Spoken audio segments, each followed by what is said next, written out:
Quem olha para mim hoje só vê uma velhinha frágil, mas por trás desse sorriso enrugado se esconde uma criança que teve a inocência arrancada pelas mãos de quem deveria protegê-la. As cicatrizes mais profundas são aquelas que ninguém consegue ver. Meu nome é Maria das Dores Ferreira, mas todos me conhecem como Dona Dorinha. Tenho 87 anos e carrego há mais de 7 décadas um segredo que me consumiu por dentro como veneno lento. Nasci e fui criada em Brotas, uma cidadezinha pequena no interior de São Paulo, onde o sol nascia preguiçoso por trás das montanhas e se punha tingindo o céu de um laranja que parecia pintura de artista. Era um lugarzinho simples, com uma praça central, uma igrejinha branca e casas com quintais que se estendiam até onde a vista alcançava. Lugar onde todo mundo sabia da vida de todo mundo, menos do que acontecia de verdade por trás das portas fechadas. Nossa casa ficava um pouco afastada do centro, numa ruazinha de terra batida, que nos dias de chuva virava um lamaçal. Era uma casa simples, de madeira, com uma varanda na frente, onde meu pai costumava sentar depois do trabalho para tomar um café e observar o mundo passar. E que homem era meu pai, meu Deus! Seu Antônio Ferreira era jardineiro. Tinha mãos calejadas do trabalho duro, mas um toque tão delicado que fazia as flores mais teimosas desabrocharem como por milagre. Queria muito que vocês deixassem um comentário dizendo de onde estão assistindo esse vídeo. Saber que tem gente de tantos lugares diferentes me ouvindo me dá força para continuar essa história tão difícil. Se puderem deixar um like e se inscrever no canal também, isso me ajuda muito. É como um abraço virtual que vocês me dão.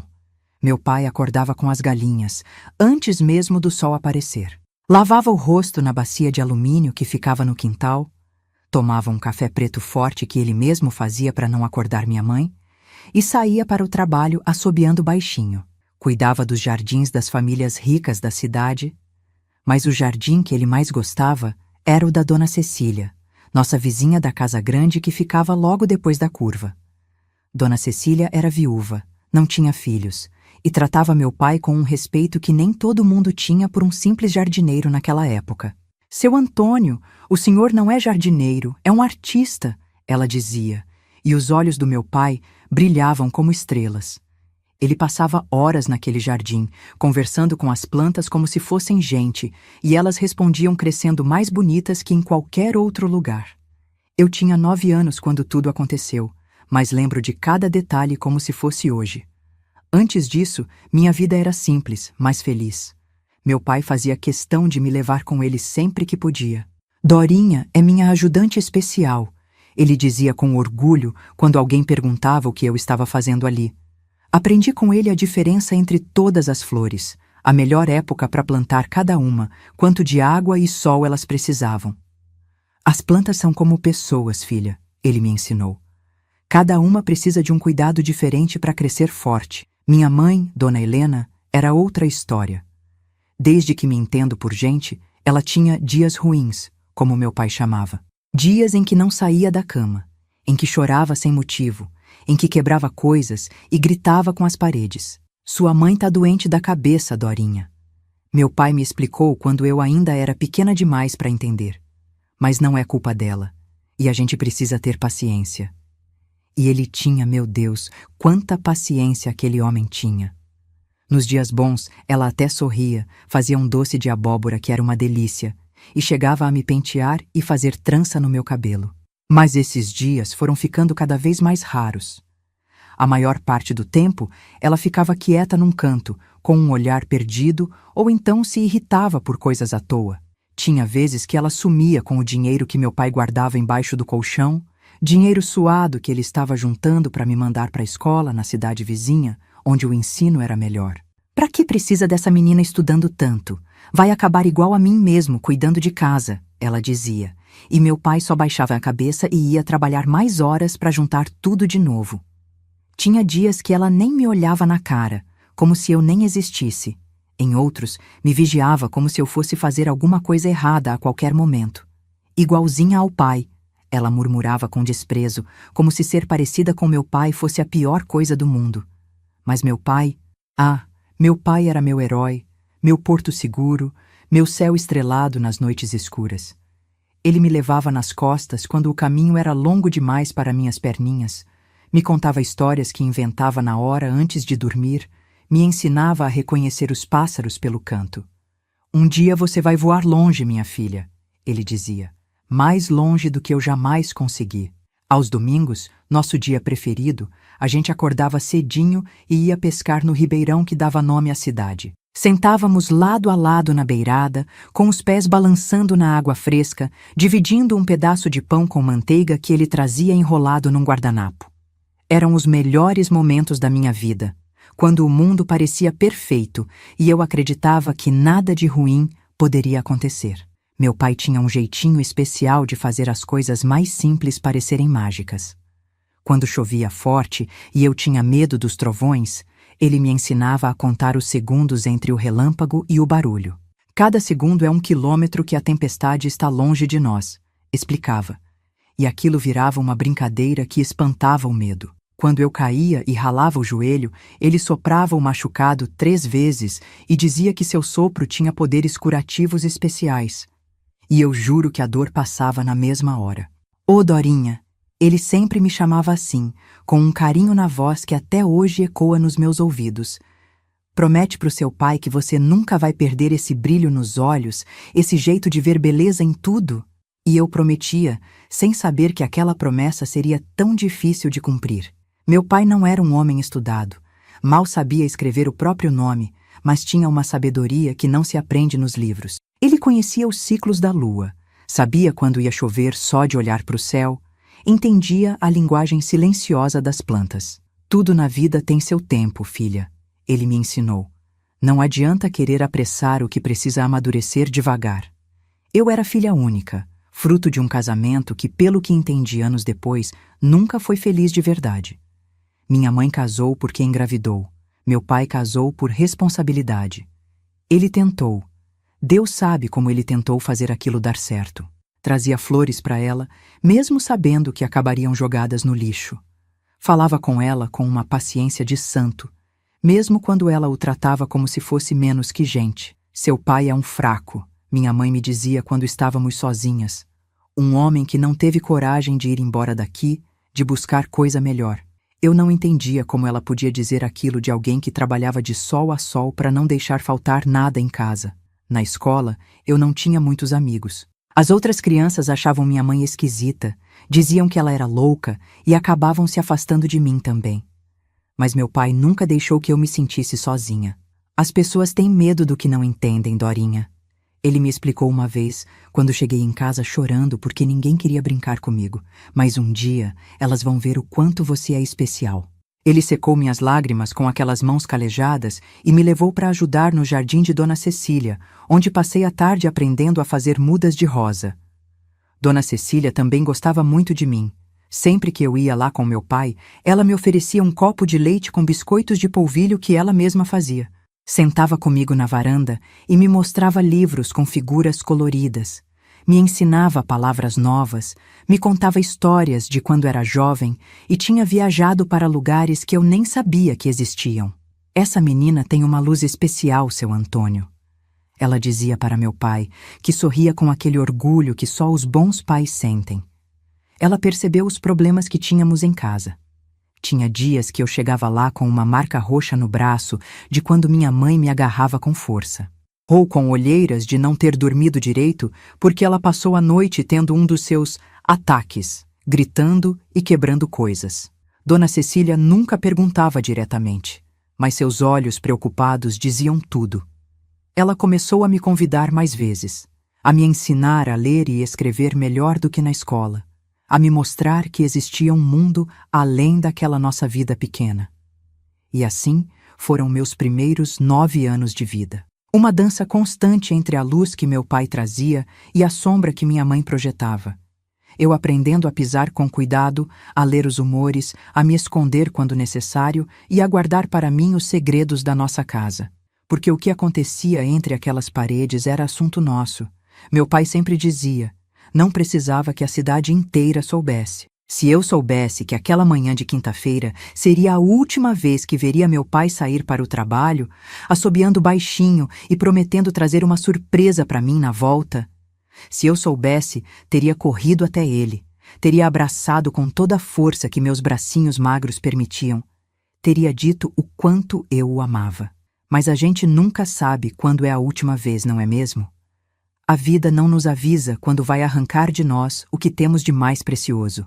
Naquela manhã, o céu estava mais azul que de costume. As cigarras cantavam como se estivessem ensaiando para um concerto, e havia um perfume de dama da noite no ar, mesmo não sendo hora dessas flores se abrirem.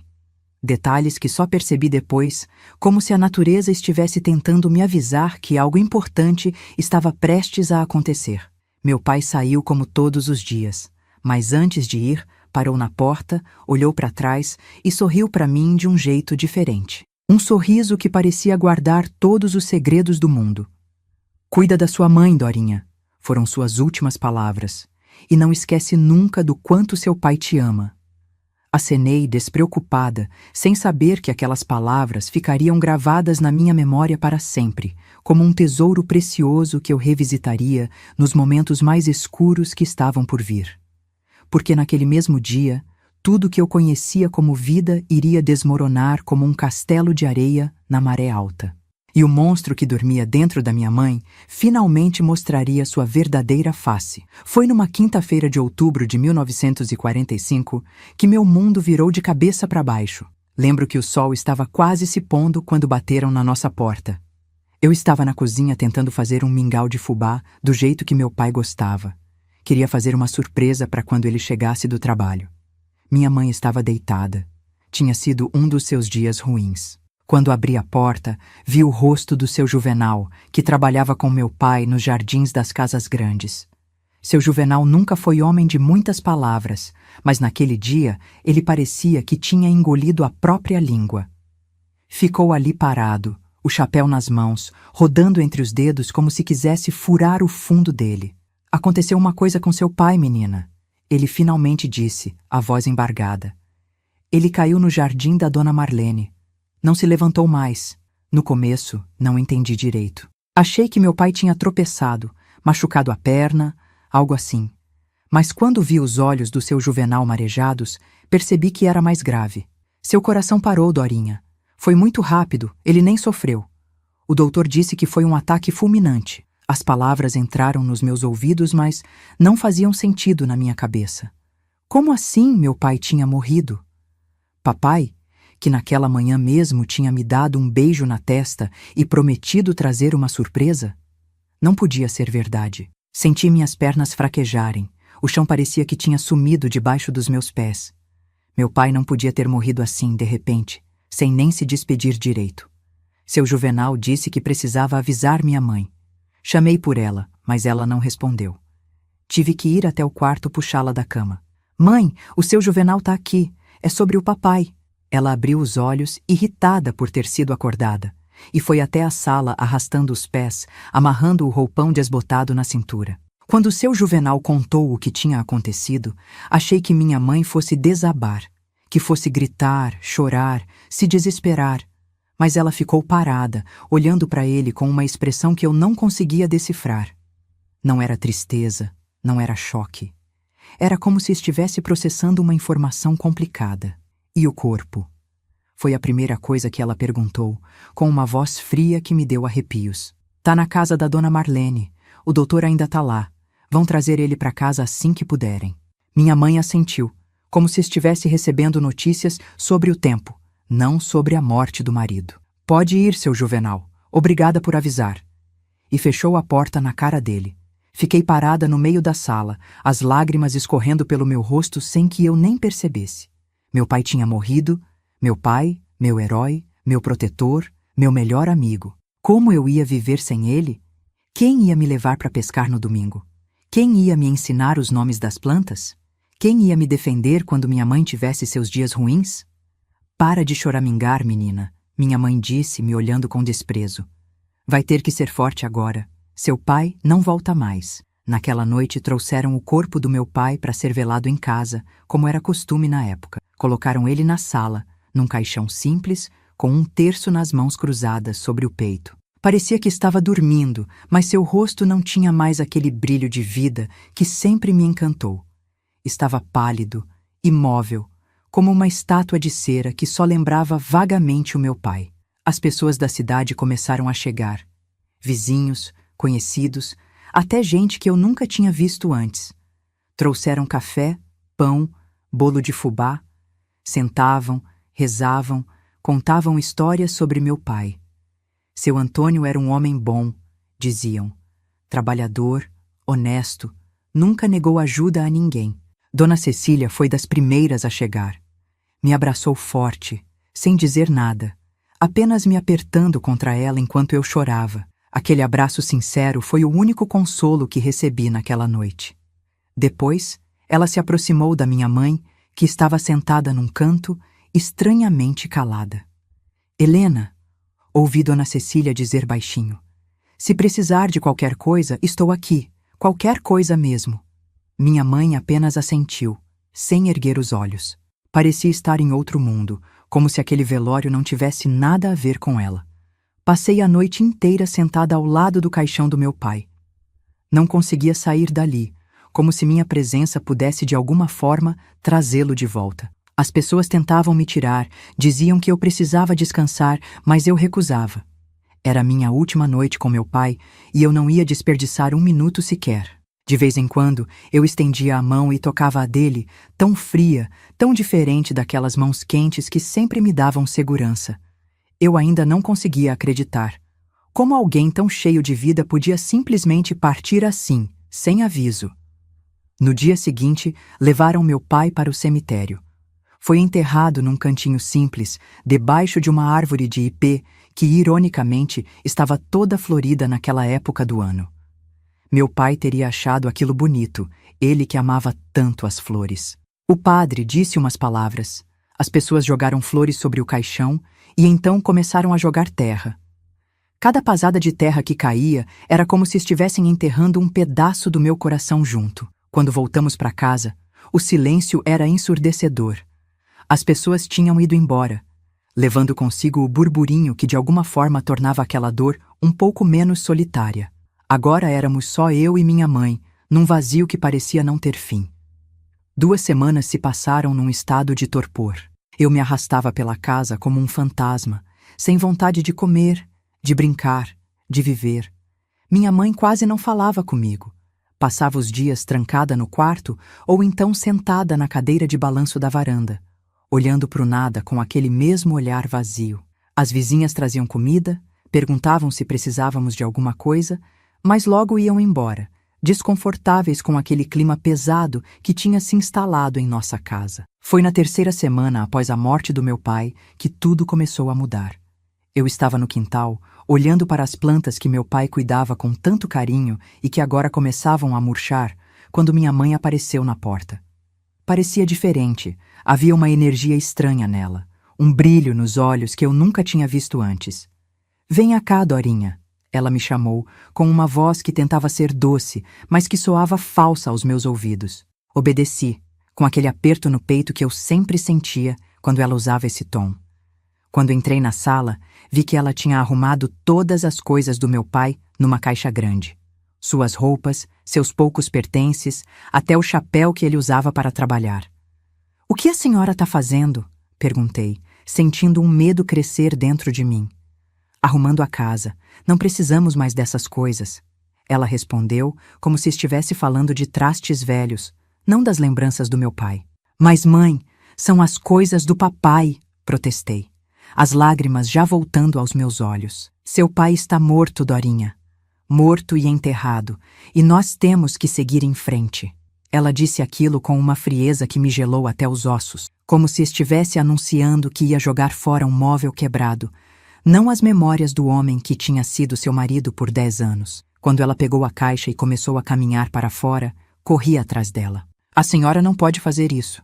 Por favor, mãe, deixa pelo menos eu ficar com algumas coisas dele." Foi quando ela se virou e vi nos olhos dela algo que nunca tinha visto antes.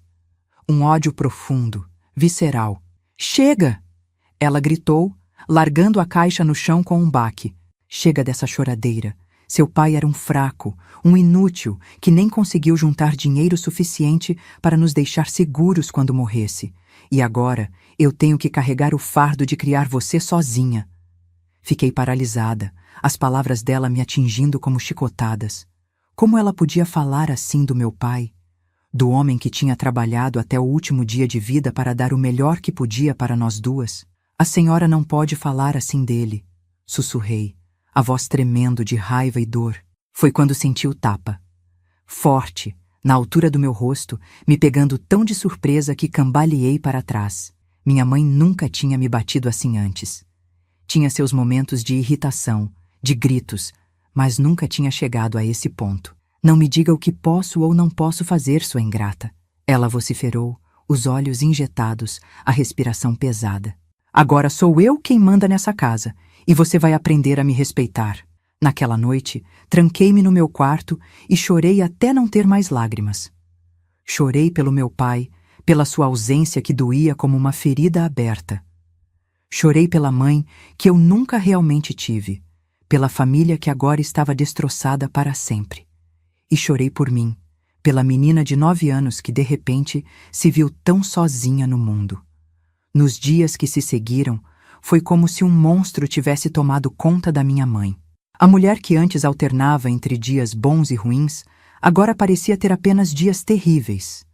Os gritos se tornaram constantes, os tapas frequentes por qualquer coisa. Se eu demorava para fazer uma tarefa, se a comida não estava do jeito que ela queria, se eu mencionava o nome do meu pai. Seu pai não está mais aqui para te mimar, ela gritava, me sacudindo pelos ombros com tanta força que meus dentes batiam uns nos outros. Agora você vai aprender a viver no mundo real. Uma noite, ela chegou em casa cheirando a bebida. Nunca tinha visto minha mãe beber antes. Meu pai não permitia álcool em casa. Ela cambaleava, falava coisas sem sentido, ria sozinha. Quando me viu sentada à mesa tentando fazer minha lição de casa, veio até mim com passos incertos. Olha só para você, ela disse, agarrando meu queixo com força, me obrigando a olhar para ela. A cara dele todinha, os mesmos olhos, o mesmo jeito. Pensa que não sei que ele amava mais você do que a mim? Que preferiu botar o fígado para fora trabalhando para te dar estudo em vez de dar uma vida melhor para mim? Tentei me soltar, mas ela só apertou mais. Eu era bonita, sabia?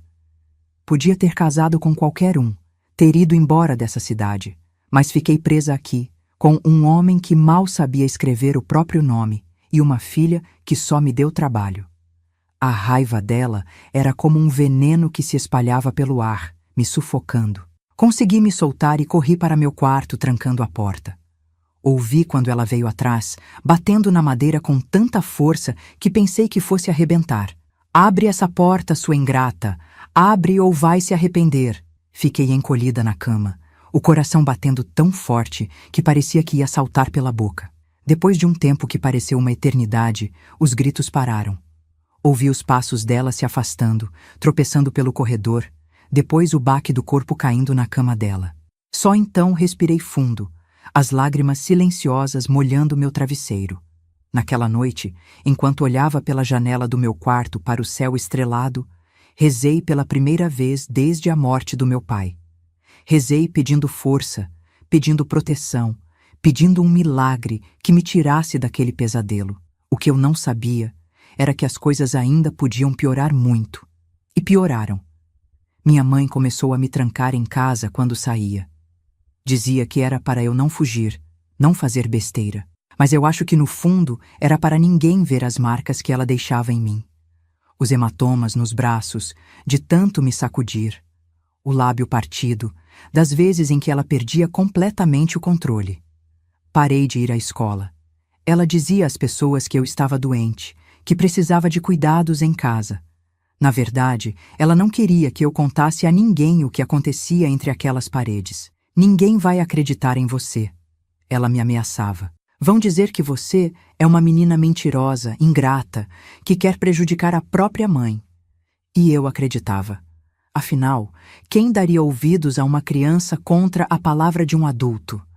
Especialmente numa época e num lugar onde bater em filho era considerado normal, parte da educação. E assim fui me fechando, me encolhendo, tentando me tornar invisível para não despertar a ira dela. À noite, quando ela finalmente dormia, geralmente depois de beber até cair, Eu me esgueirava para fora do quarto e ia até a cozinha. Abria a gaveta onde meu pai guardava suas poucas coisas pessoais, coisas que conseguia esconder antes que minha mãe jogasse fora. Um canivete pequeno que ele usava para cortar barbantes no jardim. Um lenço que ainda tinha seu cheiro. Uma foto amarelada, a única que tínhamos, tirada no dia do batizado. Segurava aqueles objetos contra o peito, como se pudesse absorver um pouco da força dele, como se pudesse sentir sua presença me protegendo. E então voltava para meu quarto, escondendo-os debaixo do colchão antes que minha mãe pudesse descobrir. Foi numa dessas noites, quase 6 meses depois da morte do meu pai, que comecei a planejar minha fuga. Percebi que não podia continuar vivendo daquele jeito. Cada dia era pior que o anterior. Minha mãe estava afundando cada vez mais no álcool, nas drogas que um homem estranho começou a trazer para ela. Tinha dias que ela não saía da cama, tremia, suava, gritava com pessoas que não estavam ali. Em outros, tinha uma energia frenética, falava sem parar, fazia planos malucos, dizia que ia nos tirar dali, que ia para a capital, que ia ser rica. E em todos esses dias sobrava para mim. Eu era o saco de pancadas, a válvula de escape para toda a raiva, toda a frustração, toda a loucura que tomava conta dela. Já não me lembrava mais como era sorrir, como era sentir alegria. Meu corpo estava coberto de marcas, meu coração de cicatrizes ainda mais profundas. Comecei a guardar comida. Um pedaço de pão aqui, uma fruta ali. Juntei as poucas roupas que ainda me serviam. Peguei o dinheiro que encontrei escondido numa lata de biscoitos na cozinha. Dinheiro que minha mãe provavelmente guardava para comprar mais bebida ou drogas. Não era muito, mas talvez fosse o suficiente para me levar até a cidade vizinha, onde morava uma tia que eu mal conhecia, irmã do meu pai. Planejei tudo para um domingo, dia em que minha mãe geralmente bebia mais e dormia mais pesado. Ia esperar ela cair no sono, pegar minhas coisas e sair pela janela do meu quarto, que dava para o quintal dos fundos.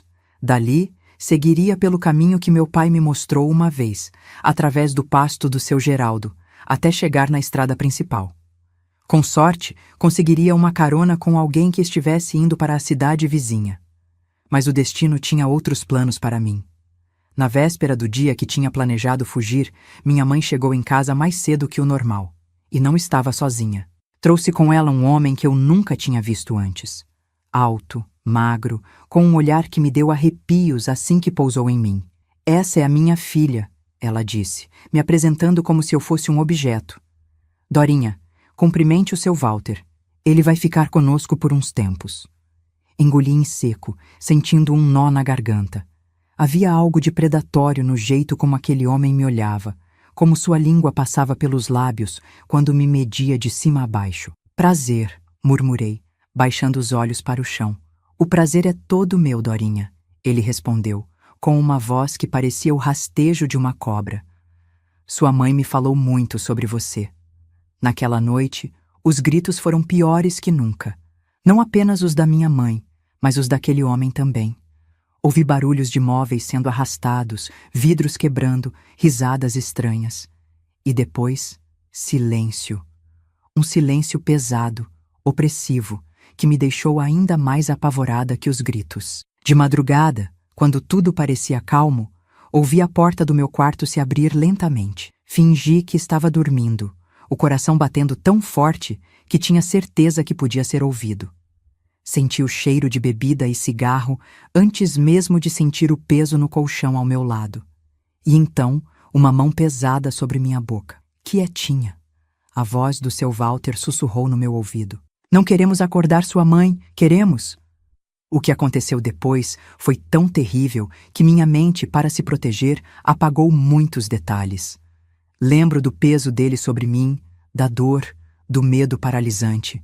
Lembro de tentar gritar, mas sua mão calosa tampava minha boca com tanta força que mal conseguia respirar. Lembro das lágrimas escorrendo pelo meu rosto, dos meus olhos fixos na janela, onde conseguia ver um pedacinho do céu estrelado. Pensei no meu pai. Pensei que se ele estivesse vivo, nada disso estaria acontecendo. Ele teria me protegido, teria mantido os monstros longe. Mas meu pai não estava mais lá. e eu estava sozinha com os monstros que tinham invadido nossa casa.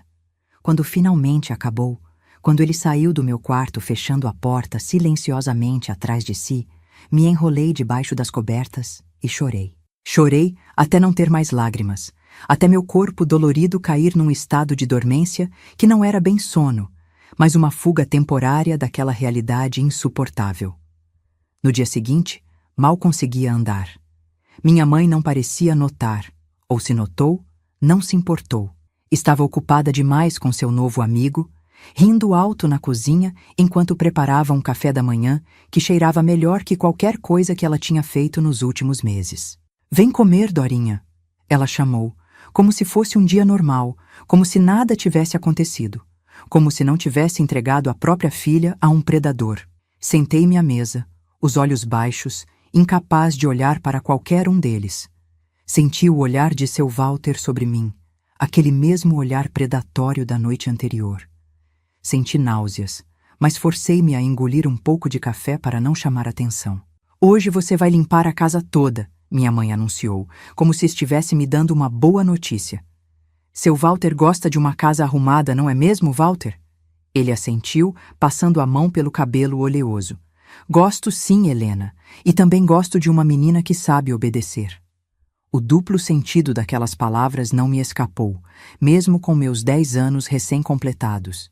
Entendi naquele momento que o pesadelo da noite anterior não tinha sido um evento isolado.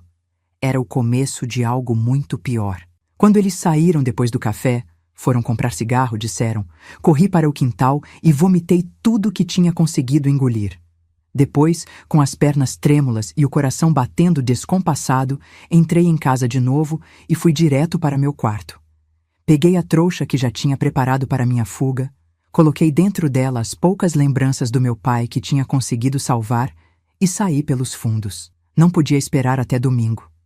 Não podia passar mais uma noite naquela casa. Mesmo que não conseguisse chegar até minha tia, mesmo que tivesse que dormir no mato, seria melhor que ficar ali esperando o monstro voltar. Mas não cheguei nem até o final do quintal.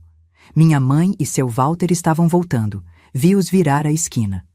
Corri de volta para casa, escondi a trouxa debaixo da cama e fingi que estava limpando o quarto, como ela tinha mandado. Aquela foi, sem dúvida, a pior semana da minha vida. Cada noite trazia o mesmo horror, o mesmo desespero. Durante o dia, minha mãe me tratava ora com indiferença completa, ora com uma crueldade calculada, me forçando a trabalhar até a exaustão, me humilhando na frente do seu Walter, me batendo por qualquer motivo ou sem motivo algum. "Você devia me agradecer", ela disse uma noite, depois de me dar um tapa tão forte que meu ouvido ficou zunindo. "O Walter gosta de você. Ele pode nos tirar dessa miséria, pode nos levar para a cidade grande. Mas para isso, você tem que agradar ele, entendeu?" Entendi perfeitamente. Minha própria mãe estava me vendendo, me sacrificando pelo que achava que seria uma vida melhor.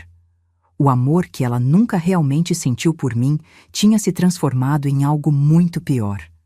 Uma indiferença tão profunda que permitia que ela fechasse os olhos para o sofrimento da própria filha. Foi no domingo, dia em que eu originalmente planejara fugir, que tudo chegou ao ápice. Estava lavando roupa no tanque do quintal, as mãos já em carne viva de tanto esfregar, quando ouvi os gritos vindos de dentro da casa. Minha mãe e seu Walter estavam discutindo, algo sobre dinheiro, sobre ele ter prometido dar a ela mais do que estava dando. "Você disse que ia me tirar daqui", ela gritava, a voz embargada pelo álcool que já começava a consumir logo cedo. "Disse que tinha dinheiro, que conhecia gente importante. E você disse que sua filha valia a pena." Ele respondeu, a voz fria como gelo.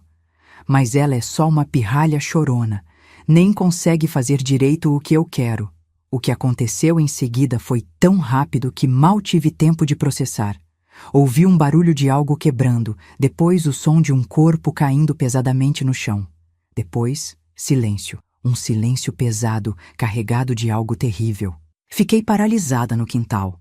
O coração batendo tão forte que parecia que ia estourar.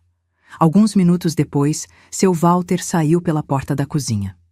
Havia sangue em sua camisa, em suas mãos. Ele não me viu, Passou direto por mim como se eu fosse invisível e sumiu pela ruazinha de terra que passava atrás da nossa casa. Quando finalmente tive coragem de entrar, encontrei minha mãe estendida no chão da sala, um filete de sangue escorrendo de sua testa, onde um ferimento aberto mostrava onde ela tinha batido na quina da mesa. Estava imóvel, mas respirava. Naquele momento, algo dentro de mim se quebrou.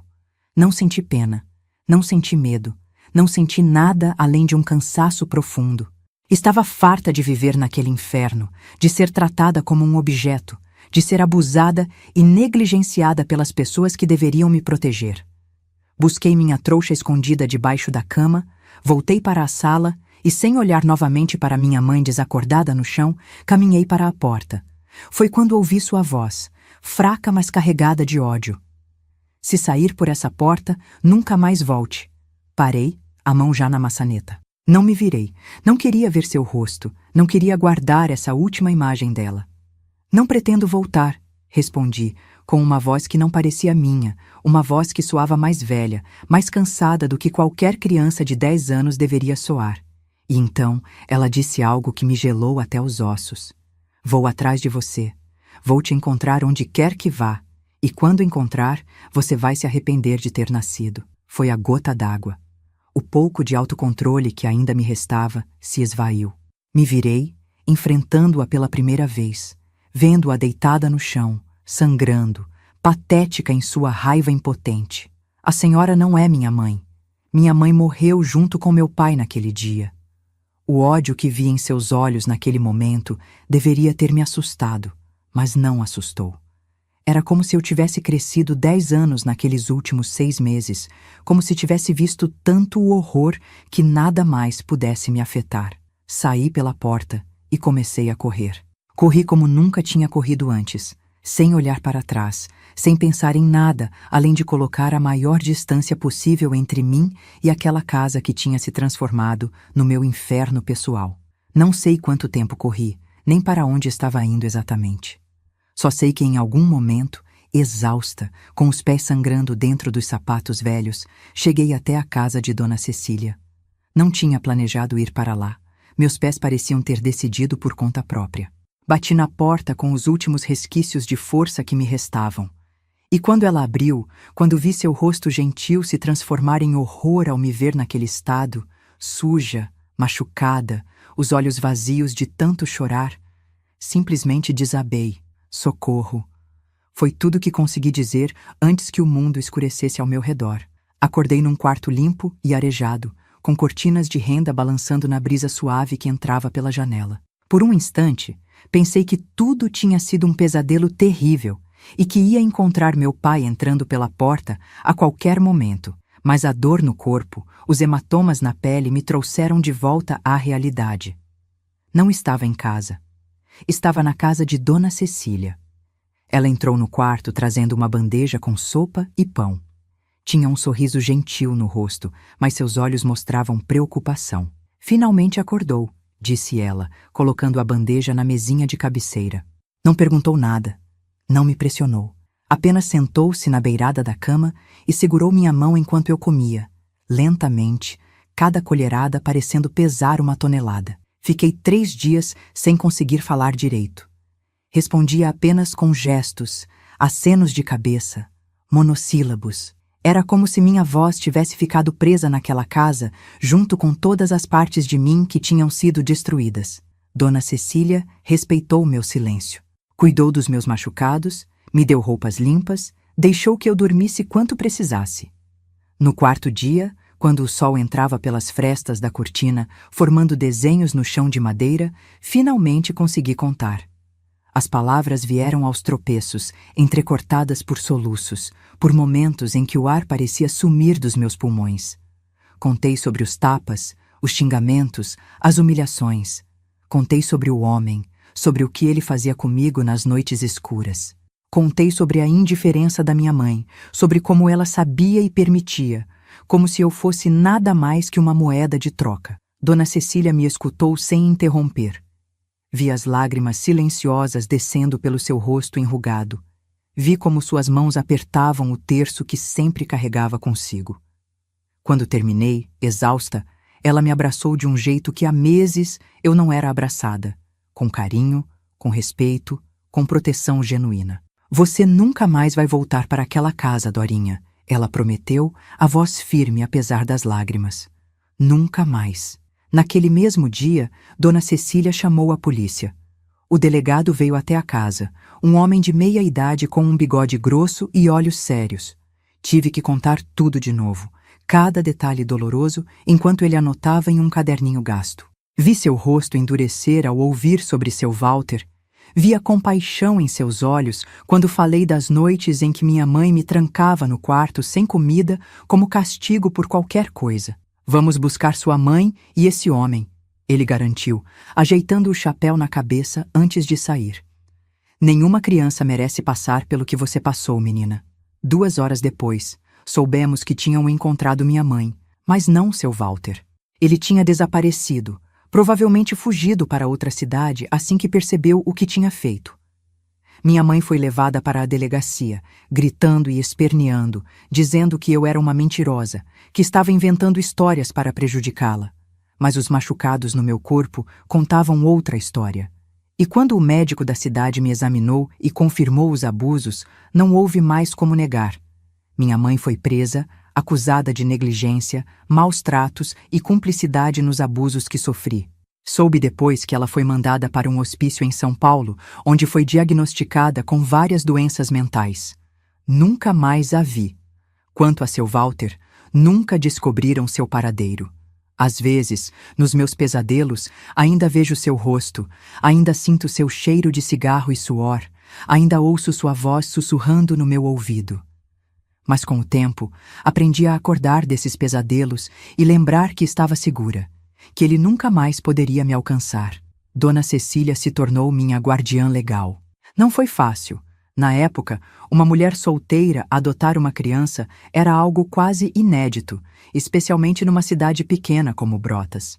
Mas ela era respeitada na comunidade, tinha dinheiro e influência, e mais importante, queria me dar um lar. Lutou por mim como ninguém nunca tinha lutado antes. A adaptação foi lenta e dolorosa. Tinha pesadelos quase todas as noites. Acordava gritando, suando frio, achando que estava de volta àquela casa, que minha mãe estava me batendo, que seu Walter estava entrando no meu quarto. Dona Cecília nunca perdeu a paciência. Sentava-se ao meu lado, segurava minha mão até eu me acalmar, me contava histórias felizes até eu conseguir dormir de novo. Durante o dia, os fantasmas também me perseguiam. Tinha medo de sair, de que as pessoas soubessem o que tinha acontecido comigo, que me julgassem, que cochichassem pelas minhas costas. A vergonha era como um manto pesado que eu carregava, mesmo sabendo, no fundo, que a culpa não era minha. Dona Cecília contratou uma professora particular para me ensinar em casa, já que eu não conseguia enfrentar a escola ainda. Dona Eunice vinha 3 vezes por semana. Me ensinava português, matemática, ciências e, o mais importante, me tratava como uma criança normal, não como uma coitadinha. Aos poucos, fui me reconstruindo. Aprendi a confiar novamente, primeiro em Dona Cecília, depois em Dona Eunice, depois no jardineiro que cuidava das roseiras e que tinha as mãos calejadas como meu pai. Depois, no cachorro vira-lata que Dona Cecília adotou para me fazer companhia. A casa dela era grande, antiga, cheia de cantos para explorar, de livros para ler, de histórias para descobrir. Era tão diferente da casa pequena e sufocante onde eu tinha vivido com meus pais, que às vezes parecia que aquela vida anterior tinha acontecido com outra pessoa, não comigo. Dona Cecília nunca tentou substituir meus pais. Nunca pediu que eu a chamasse de mãe, nunca fingiu que o passado não existia. Pelo contrário, me incentivava a falar sobre meu pai, a manter vivas as memórias boas, os ensinamentos dele sobre as plantas, sobre a vida. E quando a dor pela perda dele ficava insuportável, ela simplesmente me abraçava e dizia: "Chore o quanto precisar, Dorinha. As lágrimas limpam a alma." Sobre minha mãe, falávamos menos. Não por proibição ou tabu, mas porque as feridas ainda estavam muito abertas. Com o tempo, Dona Cecília me ajudou a entender que minha mãe era uma pessoa doente, que o que ela fez não era por maldade pura, mas por uma mente quebrada que nunca recebeu o tratamento adequado. Isso não justifica o que ela fez com você. Dona Cecília me explicou um dia, enquanto bordávamos juntas na varanda. Nada jamais justificará, mas entender pode ajudar você a não carregar o peso do ódio pelo resto da vida. E ela estava certa. Levou anos, décadas até, mas eventualmente consegui não odiar minha mãe. Não a perdoei. Há coisas que vão além do perdão humano, mas aprendi a não deixar que o ódio por ela consumisse minha vida, meu futuro. Quando completei 12 anos, Dona Cecília me perguntou se eu gostaria de voltar para ter escola regular. Tinha medo, claro, mas algo dentro de mim queria tentar. Na minha cabeça de criança, voltar à escola era como provar que tinha sobrevivido, que os monstros não tinham vencido. O primeiro dia foi terrível. Os olhares, os cochichos, as perguntas mal disfarçadas. A cidade era pequena demais para que minha história não fosse conhecida, distorcida, aumentada nas rodas de fofoca. Na hora do recreio, fiquei sozinha num canto do pátio, desejando desaparecer. Foi quando ela se aproximou. Luzia, uma menina magrela, de tranças e sorriso fácil. Sentou-se ao meu lado sem cerimônia, ofereceu metade do seu sanduíche e começou a falar sobre como a professora de matemática tinha um bigode que parecia o do pai dela. Não perguntou sobre minha história, não me tratou como coitada. Apenas me ofereceu amizade, simples assim. Luzia se tornou minha primeira amiga de verdade. Com ela, reaprendi a brincar, a rir, a ser criança. Íamos juntas para a escola, estudávamos juntas, passávamos os fins de semana uma na casa da outra. Sua família me acolheu como se eu fosse uma filha, sem perguntas, sem julgamentos. Pela primeira vez desde a morte do meu pai, senti que pertencia a algum lugar. Os anos foram passando, as feridas mais superficiais foram cicatrizando. Terminei o primário, entrei no ginásio, comecei a sonhar com um futuro. Queria ser professora, como Dona Eunice. Queria fazer a diferença na vida de outras crianças. Dona Cecília apoiou meu sonho desde o início. Educação é a única coisa que ninguém pode tirar de você, Dorinha, ela dizia. E investiu nisso. Livros, materiais, aulas particulares quando eu tinha dificuldade em alguma matéria. Economizava para me mandar para uma boa escola na capital quando chegasse a hora. Quando estava com 15 anos, Dona Cecília adoeceu. No início eram apenas dores nas juntas, cansaço, coisas que ela atribuía à idade avançada. Mas logo ficou claro que era algo mais sério. O médico da cidade, após muitos exames, diagnosticou um câncer já em estágio avançado. Deu a ela poucos meses de vida. Foi minha vez de cuidar dela como ela tinha cuidado de mim. Deixei a escola temporariamente. Me dediquei integralmente a tornar seus últimos dias o mais confortáveis possível. Lia para ela quando seus olhos ficavam cansados demais. Penteava seus cabelos brancos que iam caindo aos poucos. Segurava sua mão nas noites em que a dor era forte demais para dormir. Em seus últimos dias, Dona Cecília me chamou para perto. Estava fraca, magra, apenas uma sombra da mulher forte que tinha me resgatado anos antes. Mas seus olhos ainda tinham aquele brilho especial, aquela força interior que sempre me inspirou. Dorinha, ela murmurou, segurando minha mão com as suas, agora frias e translúcidas. Preciso que me prometa uma coisa. Qualquer coisa, respondi, as lágrimas já embaçando minha visão. Prometa que não vai deixar o que aconteceu definir quem você é. Prometa que vai viver uma vida plena, feliz, que vai amar e se deixar ser amada, que vai seguir seus sonhos. Assenti, incapaz de falar através do nó que se formava na minha garganta. E mais importante, ela continuou, com um esforço visível. Prometa que vai lembrar sempre que você é forte, Dorinha. Mais forte do que todos os monstros que tentaram te quebrar. Prometi. E 3 dias depois, Dona Cecília partiu serenamente durante o sono, deixando um vazio imenso na minha vida, mas também um legado de amor, força e resiliência que carrego comigo até hoje. Depois do funeral, descobri que Dona Cecília tinha deixado tudo preparado, a casa, seus bens, uma poupança considerável. Tudo ficou para mim. Mais que isso, Ela tinha arranjado para que eu ficasse sob a guarda de sua sobrinha, Carmen, uma mulher jovem e gentil que morava na capital e que veio para Brotas apenas para o enterro da tia e para me conhecer. Carmen me deu uma escolha. Podia ficar em Brotas, na casa que tinha sido de Dona Cecília, com uma governanta para cuidar de mim até atingir a maioridade. Ou podia ir com ela para São Paulo, onde teria mais oportunidades de estudo. A decisão foi difícil. Brotas era o que eu conhecia, onde tinha meus poucos amigos, onde as memórias, boas e ruins, estavam enraizadas.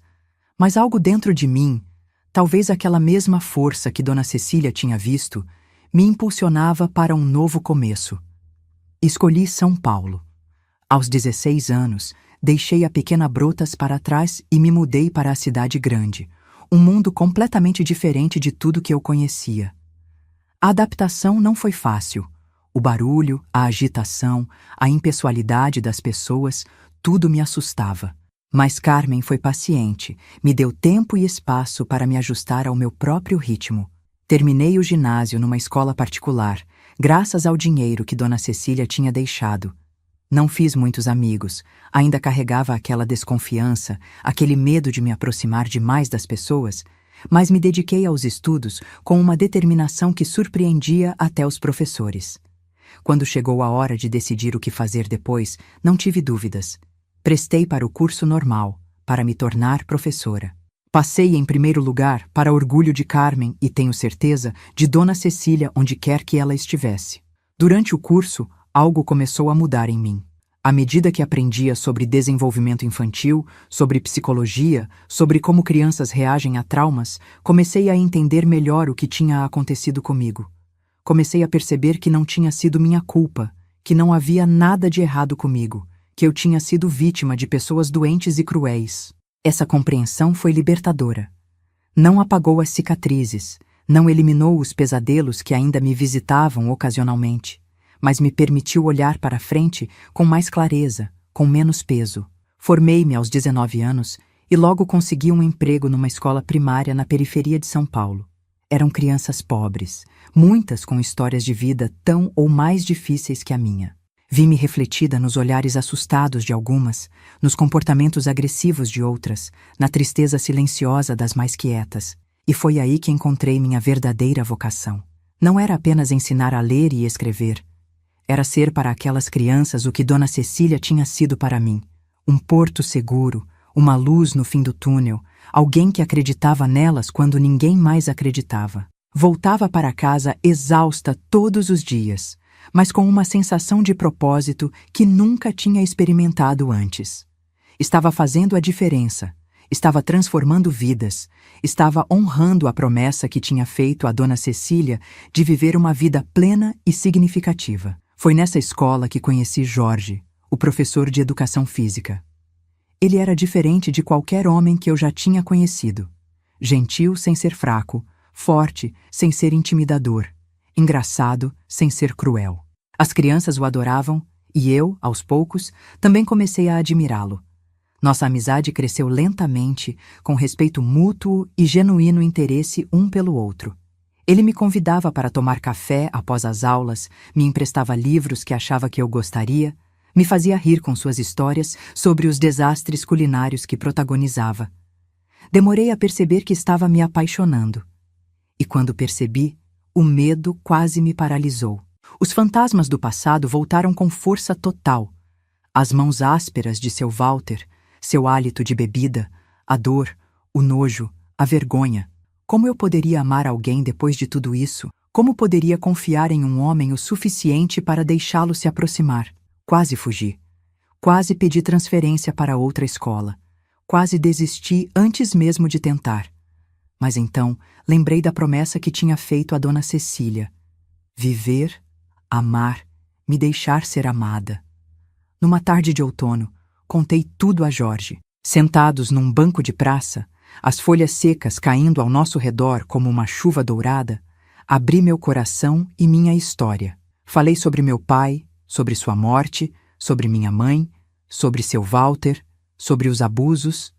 Falei sobre Dona Cecília, sobre como ela me salvou, não apenas fisicamente, mas emocionalmente. Falei sobre meus medos, minhas inseguranças, sobre como era difícil para mim confiar, me entregar. Jorge me escutou em silêncio, respeitoso, sem me interromper. Quando terminei, exausta e vulnerável como nunca tinha estado diante de ninguém, ele simplesmente pegou minha mão e a beijou suavemente. Obrigado por confiar em mim o suficiente para compartilhar isso. Ele disse, os olhos marejados. Sua história não me assusta, Dorinha. Só me faz admirar ainda mais a mulher incrível que você se tornou apesar de tudo. Naquele momento, algo se curou dentro de mim. Não completamente. Algumas feridas nunca cicatrizam totalmente, mas o suficiente para me permitir dar um passo à frente, para arriscar, para tentar. Nosso namoro foi lento, respeitoso, cada passo dado com cuidado e consideração. Jorge nunca me pressionou, nunca exigiu mais do que eu estava pronta para dar. Quando os fantasmas apareciam, e eles apareciam com frequência no início, ele era paciente, me dava espaço, me lembrava que eu estava segura, que ele nunca me machucaria. Aos 21 anos, me casei com Jorge numa cerimônia simples, apenas com os amigos mais próximos e sua família, que me acolheu como filha. Carmen estava lá, é claro, radiante por me ver finalmente encontrando a felicidade que merecia. No altar, enquanto trocávamos votos, pensei em todas as pessoas que tinham feito parte da minha jornada até ali. Pensei no meu pai, com suas mãos calejadas e seu sorriso gentil. Pensei em Dona Cecília, que me ensinou o que era amor verdadeiro, incondicional. E, surpreendentemente, pensei até mesmo na minha mãe. Não com raiva ou ressentimento, mas com uma espécie de compreensão triste pelo que poderia ter sido e não foi. Nosso primeiro ano de casados foi de adaptação, de aprendizado, de descobertas. Tive que desaprender o medo, tive que aprender a confiar, a me abrir, a ser vulnerável sem esperar ser machucada. Jorge foi meu parceiro nesse processo, paciente e amoroso, me mostrando a cada dia que nem todos os homens eram como seu Walter, que podia haver beleza e alegria na intimidade. Aos 23 anos, contra todas as probabilidades e medos, tive nossa primeira filha, Cecília, em homenagem à mulher que salvou minha vida. Segurar aquele pequeno ser nos braços, sentir seu calor, ver seu rostinho perfeito, foi como se um círculo se fechasse. Ali estava eu, que tinha sofrido tanto nas mãos de quem deveria me proteger, agora com a sagrada responsabilidade de proteger outra vida. Jurei naquele momento que minha filha nunca conheceria o tipo de dor que eu conheci, que cresceria cercada de amor, de segurança, de alegria, que saberia seu valor, sua força, sua importância no mundo. 2 anos depois, veio Antônio, nosso segundo filho, nomeado em homenagem ao meu pai, e nossa família ficou completa. Jorge era o pai que eu tinha sonhado para meus filhos, presente, carinhoso, firme quando necessário, mas nunca cruel, nunca abusivo. A vida não foi sempre fácil. Tivemos dificuldades financeiras, problemas de saúde, desafios como qualquer família. Mas enfrentamos tudo juntos, como parceiros, como amigos, como amantes. E em cada obstáculo superado, eu sentia minha força crescer, minha confiança se solidificar. Continuei lecionando, mas também voltei a estudar. Fiz especialização em psicopedagogia, focando especialmente em crianças traumatizadas. Queria dar a outras crianças o que Dona Cecília tinha me dado, uma chance de recomeçar, de curar, de crescer além das cicatrizes. Aos 30 anos, com o apoio de Jorge e usando parte da herança que Dona Cecília tinha deixado, abri um pequeno centro de apoio para crianças vítimas de abuso. Era um lugar acolhedor, onde oferecíamos não apenas terapia e acompanhamento escolar, mas também amor, compreensão, esperança. Casa Cecília, chamei-o, e no jardim da entrada plantei as mesmas rosas que meu pai cuidava com tanto carinho. Cada criança que passava por aquelas portas levava um pouco de mim, um pouco do meu pai, um pouco de Dona Cecília. E cada sorriso reconstruído, cada pesadelo superado, cada futuro resgatado era uma vitória não apenas para aquela criança, mas para mim também. Os anos passaram, os filhos cresceram, seguiram seus próprios caminhos. Jorge e eu envelhecemos juntos, nosso amor amadurecendo como um bom vinho, ganhando profundidade, complexidade, riqueza. A Casa Cecília cresceu, se expandiu, se tornou uma referência no trabalho com crianças traumatizadas. E aqui estou eu agora, aos 87 anos, olhando para trás e vendo não apenas a dor, o sofrimento, as perdas, mas também a resiliência, o amor, as vitórias. Vejo uma vida que, apesar de ter começado nas sombras mais escuras, encontrou seu caminho para a luz. Não carrego mais vergonha, não carrego mais culpa. Carrego cicatrizes, sim, elas são parte de quem sou, testemunhas do que sobrevivi, medalhas de uma guerra que quase me destruiu, mas não conseguiu. E se existe uma mensagem que gostaria de deixar para quem está me assistindo, especialmente para quem está passando por seu próprio vale de sombras, é esta. Os monstros parecem invencíveis, a noite parece interminável, a dor parece insuportável. Mas você é mais forte do que imagina. A luz do outro lado. A cura. A vida, plena, alegre, significativa, esperando por você. Acordei na cama macia do quarto de hóspedes da casa de Dona Cecília, sentindo uma mistura de alívio e pavor. Alívio por estar longe daquele inferno que tinha se tornado minha casa. Pavor porque sabia que minha mãe não desistiria tão facilmente. Ela era como um animal ferido agora, mais perigosa do que nunca. Dona Cecília entrou no quarto trazendo uma bandeja com chá e biscoitos. Me lembro de como o sol da manhã iluminava seus cabelos brancos, dando-lhe uma aparência quase angelical. Suas mãos, enrugadas pelo tempo, tremiam levemente enquanto colocava a bandeja sobre o criado mudo. "Dorinha, minha querida, precisamos conversar", ela disse sentando-se na beirada da cama. E então, com uma gentileza que eu raramente tinha experimentado na vida, explicou que tinha chamado a polícia, que havia contado sobre os abusos, que um médico viria me examinar. O pânico me consumiu. Não porque temia que não acreditassem em mim, mas porque sabia o que significava expor aquela história. Todos na cidade saberiam. Todos olhariam para mim e veriam não a Dorinha, filha do seu Antônio jardineiro, mas a menina abusada, a coitadinha, a vítima. "Não posso", murmurei, abraçando os joelhos contra o peito. "Ela vai vir atrás de mim", ela prometeu. Dona Cecília segurou minhas mãos entre as suas. "Olhe para mim, Dorinha", pediu com firmeza. "Sua mãe não pode mais te machucar. Nem ela. Nem ninguém. Eu não vou permitir." Havia tanta certeza em sua voz que, por um instante, acreditei nela. Mas o medo tinha raízes profundas demais. "A senhora não entende", sussurrei. "Ela vai encontrar um jeito." Naquela mesma tarde, enquanto o sol começava a se pôr tingindo o céu de laranja, ouvi os gritos. Estavam do lado de fora da casa, a voz inconfundível da minha mãe misturada com outras vozes que não reconheci de imediato. "Cadê minha filha? Quero minha filha de volta! Essa velha roubou minha filha!" Corri para a janela e vi a cena que ficaria gravada na minha memória para sempre. Minha mãe, desgrenhada, com as roupas sujas e rasgadas, gritando no portão da casa de Dona Cecília. Ao lado dela estava seu Walter, segurando-a pelo braço como se temesse que ela fosse fazer alguma loucura. E em frente aos dois, barrando a entrada, estavam o delegado e 2 policiais. "A senhora está detida, Dona Helena", ouvi o delegado dizer com uma voz firme. "Temos denúncias graves contra a senhora e contra esse homem." "Que denúncias? Quem disse?" "Foi aquela velha intrometida, não foi? O que ela inventou sobre mim?" Seu Walter, percebendo a gravidade da situação, tentou fugir. Soltou o braço da minha mãe e deu meia volta, correndo pela rua de terra. Um dos policiais foi atrás dele, enquanto o outro segurava minha mãe, que agora se debatia violentamente. "Dorinha!" ela gritou, olhando para a janela onde eu estava.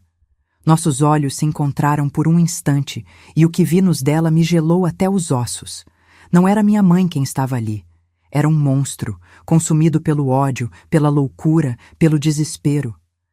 "Você vai se arrepender disso. Você vai pagar pelo que fez." Recuei, tremendo da cabeça aos pés. Dona Cecília apareceu ao meu lado, fechou a cortina com um gesto firme e me abraçou enquanto eu soluçava incontrolavelmente. "Acabou, minha querida", ela murmurou contra meus cabelos. Acabou. Mas não tinha acabado. Não completamente. Os dias que se seguiram foram um turbilhão de depoimentos, exames médicos, visitas de assistentes sociais, conversas com o juiz. Para uma menina de 10 anos, era avassalador.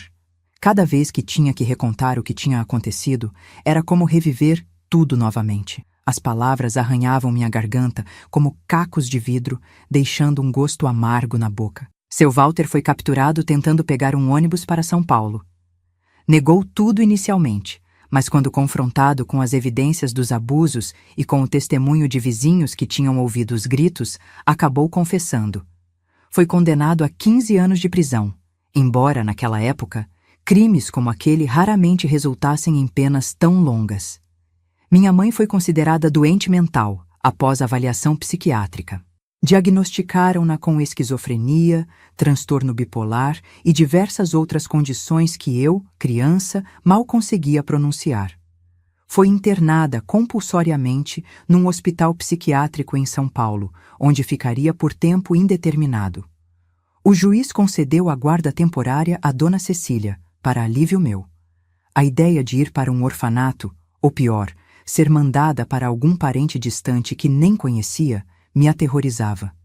Pela primeira vez em meses, pude respirar um pouco mais aliviada. Mas a paz tinha um preço. A cidade inteira comentava o caso. Para onde quer que eu fosse, sentia os olhares, ouvia os cochichos. É ela, a filha da louca.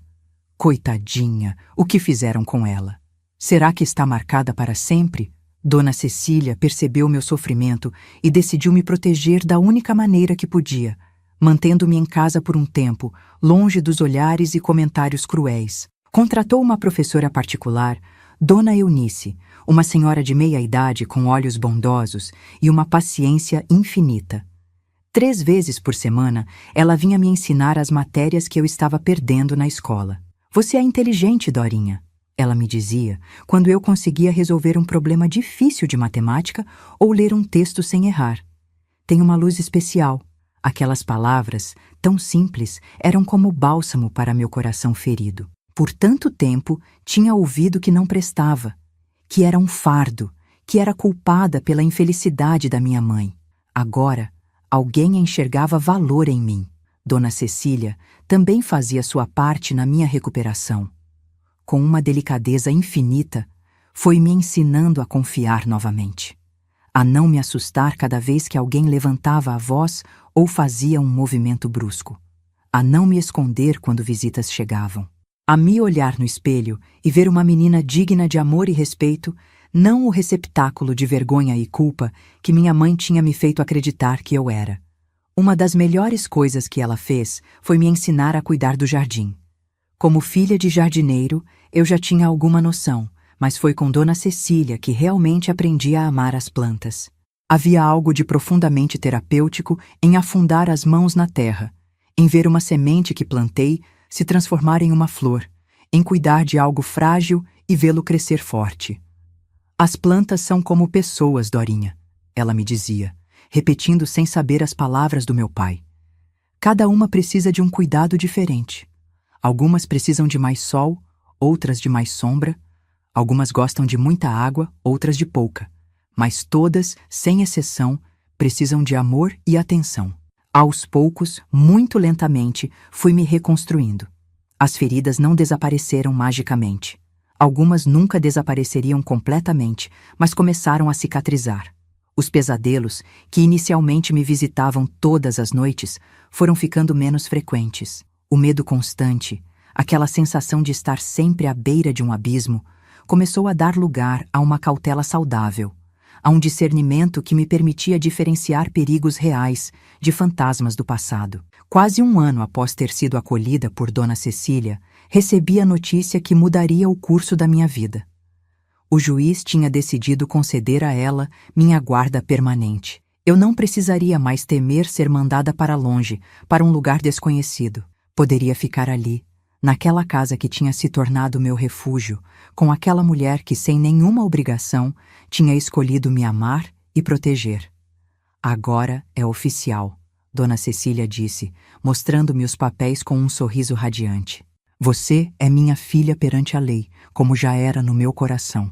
Chorei. mas pela primeira vez em muito tempo, foram lágrimas de alívio, de alegria, de gratidão. Abracei aquela senhora frágil que tinha se tornado meu porto seguro e prometi a mim mesma que um dia, quando fosse adulta, faria por outras crianças o que ela estava fazendo por mim. No meu aniversário de 11 anos, Dona Cecília preparou uma pequena festa. Apenas nós duas, Dona Eunice e Luzia, uma menina da minha idade que morava 2 casas adiante e que, apesar de saber da minha história, nunca tinha me tratado diferente por causa disso. Havia um bolo de chocolate, meu preferido, balões coloridos e até presentes. Coisas simples, mas escolhidas com tanto carinho que me fizeram sentir a pessoa mais especial do mundo. Foi nesse dia que decidi que queria voltar à escola. Estava cansada de me esconder, de deixar que o medo ditasse minha vida. Queria ser uma menina normal, com amigos, com uma rotina, com sonhos além das paredes da casa de Dona Cecília. Tem certeza, minha querida? Ela perguntou, preocupação evidente em seus olhos bondosos. Sabe que os comentários podem continuar, que pode ser difícil no começo. Tenho, respondi, com uma firmeza que surpreendeu a nós duas. Não posso ficar escondida para sempre. E além disso, acrescentei com um pequeno sorriso. Tenho você para voltar no final do dia.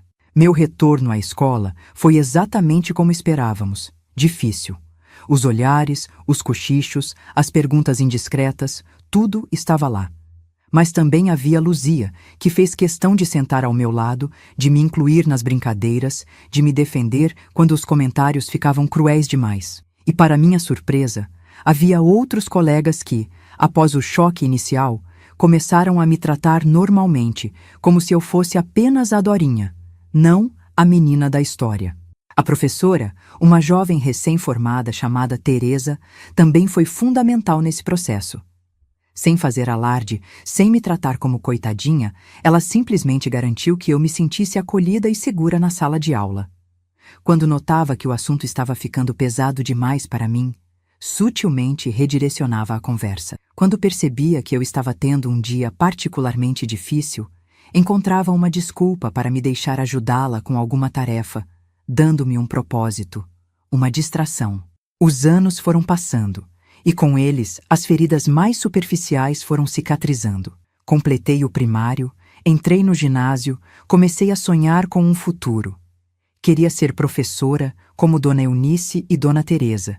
Queria fazer a diferença na vida de outras crianças. Dona Cecília apoiou meu sonho desde o início. Educação é a única coisa que ninguém pode tirar de você, Dorinha, ela dizia. Economizava para me mandar para uma boa escola na capital quando chegasse a hora.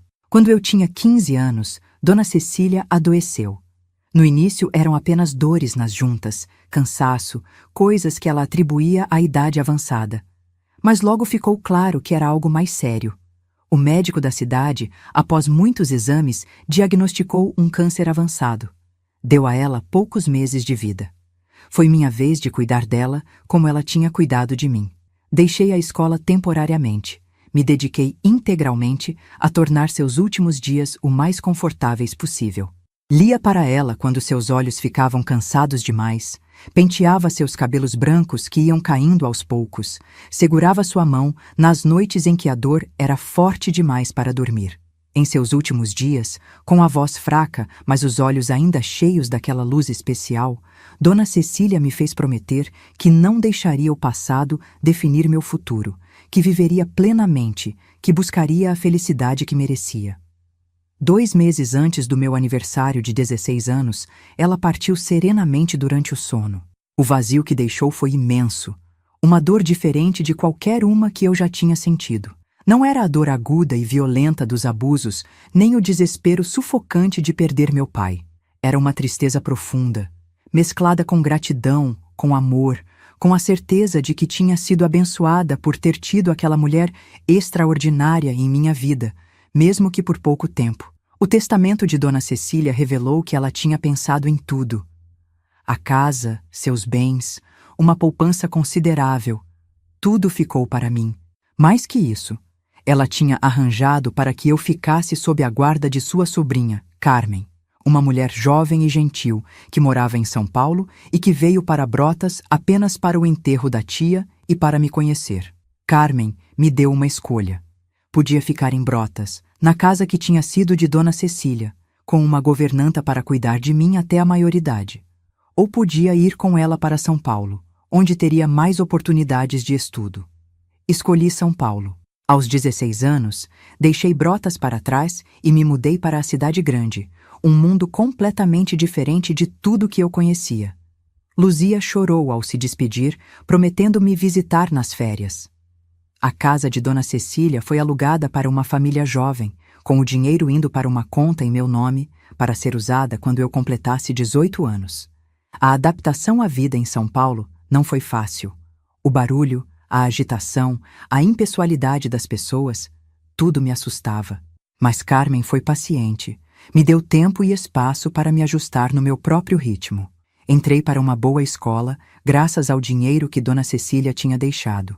Não fiz muitos amigos, ainda carregava aquela desconfiança, aquele medo de me aproximar demais das pessoas.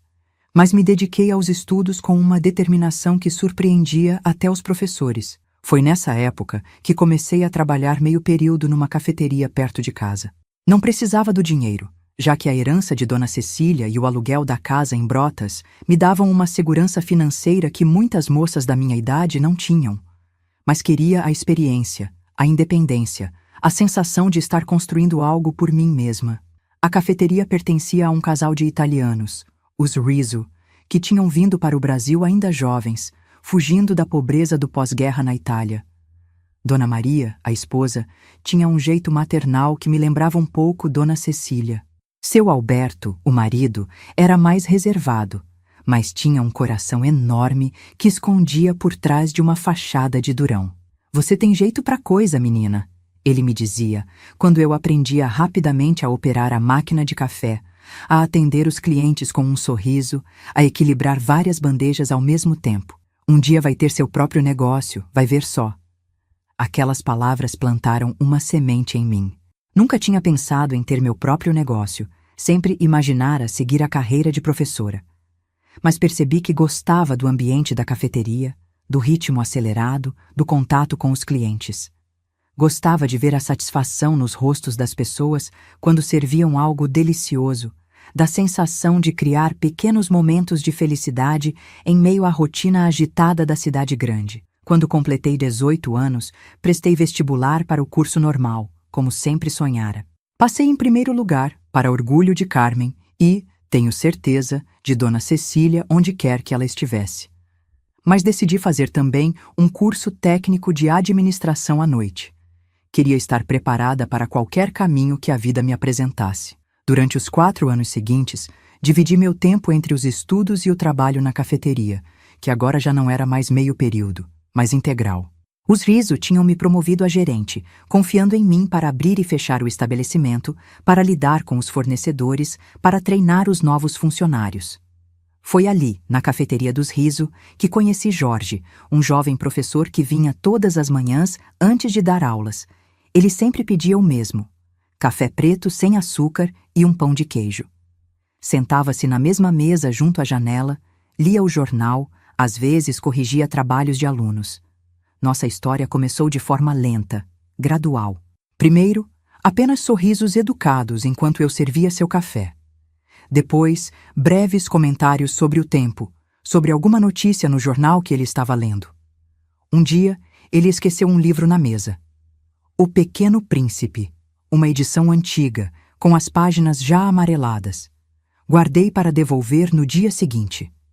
"É meu livro favorito", ele disse quando o entreguei, um sorriso iluminando seu rosto de um jeito que fez meu coração pular uma batida.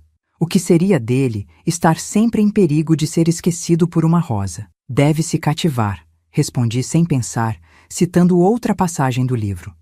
Seus olhos se arregalaram de surpresa e prazer. "Você leu, muitas vezes. Também é meu favorito." Foi o início de muitas conversas sobre livros, sobre filmes, sobre sonhos e medos.